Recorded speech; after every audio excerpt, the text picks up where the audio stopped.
ఏంటోనండి, నాకంతా అయోమయంగా ఉంది. ఏమండి, ఈ ద్వాదశి వెళ్లే వరకు మనం ఇక్కడే ఉందామండి. అమ్మ దగ్గరుంటే నా మనసు కాస్త కుదుట పడుతుంది. సరే. ఏమండి, ఏంటి? మిమ్మల్ని ఒకటి అడుగుతాను, కోపం రాదుగా? నాకెందుకు కోపం?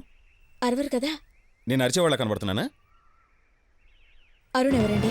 ఏయ్, ఇప్పుడు దాని కూడా ఎందుకు? దాని గురించి నన్ను ఎందుకు అడుగుతున్నావు? చెప్పానుగా మీకు కోపం వస్తుందని. నాకు తెలుసు నువ్వెందుకు అడిగావు. ఇదివరకే చెప్పాను, దానికి నాకు ఏ సంబంధం లేదు. చచ్చా, దాని గురించి కాదండి. అరుణ్ మీకు తెలుసు కదా? తెలిస్తే నేను తెలుసుకుందామని అడిగాను. చెప్పండి, అరుణ్ ఎవరు? అరుణ చాలా మంచిది, కానీ చాలా మొండిది.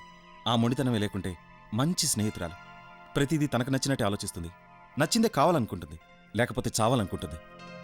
ఒకరోజు నన్ను అర్జెంటుగా రమ్మని చెప్పి ఎక్కడి నుంచి ఫోన్ చేసిందో తెలుసా? రైల్వే ట్రాక్ మీద నుంచి. రైల్వే ట్రాకా?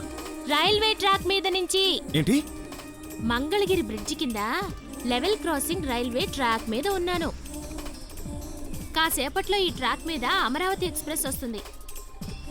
దానికంటే స్పీడ్గా నువ్వు ఇక్కడికి వస్తేనే నన్ను కాపాడుకోగలవు, లేకపోతే నేను బాయ్. రేయ్, పద. చిక్కుబుక్కు రైలే.